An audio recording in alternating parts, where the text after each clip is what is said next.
Hello दोस्तों, आज हम बात करेंगे डिगनाला यानी कि पुच कान कटवा यानी कि जिसमें पशु की देखोगे तो पूंछ कट जाती है और कान कट जाता है और पैर देखोगे तो पैरों के पास कट जाता है या फिर उसके देखोगे टीथ यानी कि थनों के पास में भी कटने लगता है।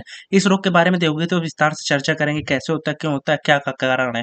तो वीडियो देखोगे तो थोड़ी लंबी जरूर होगी लेकिन सही और साइंटिफिक तरीके से वीडियो बनी होगी।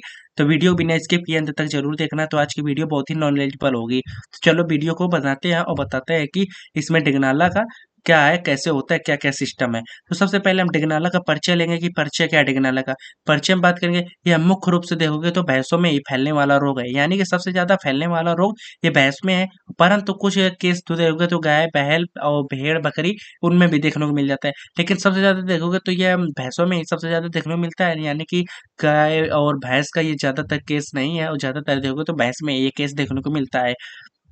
अब इसमें बताएंगे ये रोग का कारण क्या है कि एनिमल में ये डिगनाला हो जाता है। रोग के कारण में देखोगे तो इस रोग का कारण देखोगे तो फ्यूजेरियम नामक जो फफूंद होता है, उस फफूंद जो देखोगे तो वो नमी युक्त धान तथा पुआल या फिर भूसा में, यानी कि जो हम मतलब कि कोई पुआल है या फिर भूसा है, उसको हम लोग क्या करते हैं, यानी कि पैडी स्ट्रॉ जो है उसको क्या करते हैं, कोई गीले स्थान पर रख देते हैं या फिर उस पर पानी गिरता है या फिर उस पर पानी बना रहता है, तो उस पर देखोगे तो एक व्हाइट व्हाइट सा सफेद सफेद सा फंगस ग्रो कर जाता है। अगर उसे एनिमल खा लेता है तो उसमें टॉक्सिमी फैलता है और एनिमल में ऐसे केस देखने को मिलते हैं जिसमें एनिमल का पैर कटता है, पूंछ कटने लगती है और पूंछ कट के गिरने लगता है, कान कट के गिरने लगता है और उसके साथ साथ में थन भी कभी कभी किट कर गिरने लगता है। तो ये देखोगे तो धान के पुआल अथवा भूसा में माइक्रोटॉक्सिन नामक विष पैदा होना मतलब कि होता है, उसके कारण होता है। और उसके बाद में जिसे पशु द्वारा खा लिया जाता है, वैसे भी अभी इस रोग का कारण ज्ञात नहीं है। यानी कि ये जो होता है पशु खा लेता है, लेकिन इस रोग का कारण ज्ञात नहीं है कि एनिमल में ये क्यों ऐसे टॉक्सीमिया फैलाने के बाद में ऐसे क्यों लक्षण लाता है कि पूंछ कटने लगता है और कान कटने लगते हैं। अब इसकी मेनली सिम्टम्स की बात करेंगे कि इसके लक्षण क्या पाए जाते हैं। लक्षण में देखोगे तो पशु के पैर और खुरों में सूजन और या फिर घाव हो जाता है, यानी कि एनिमल के पैर में देखोगे तो सूजन आ जाती है या फिर पैर कटने लगते हैं, उनके घाव पड़ जाते हैं या फिर सूज जाते हैं। पशु देखोगे तो लंगड़ा कर चलता है। पशु के बाल देखोगे तो झड़ जाता है।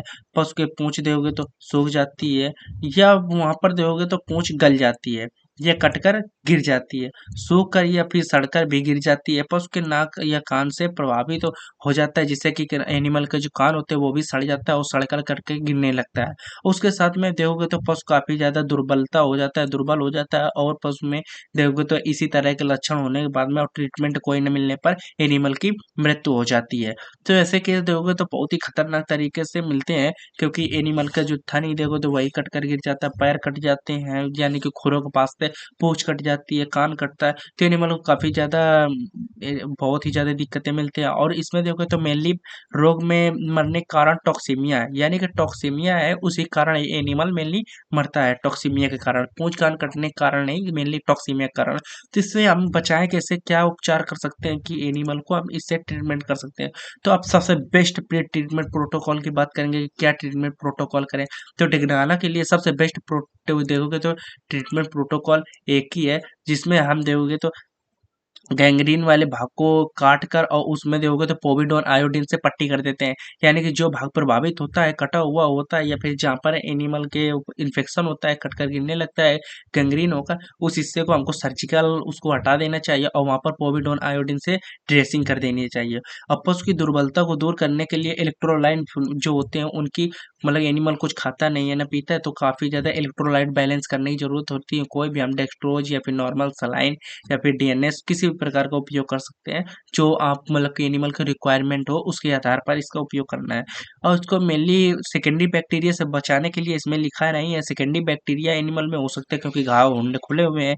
तो उससे बचाने के लिए हमको एक उसमें डीसीआर स्ट्रेप्टोपेनिसिलिन का उपयोग करना है, क्योंकि डीसीआर स्ट्रेप्टोपेनिसिलिन जो होता है वो क्या करता है, हमारे जो एनिमल होता है उसको बचाता है किसी अन्य बैक्टीरिया के मतलब संपर्क आने में, और या फिर और कोई उसमें रोग ना हो सके।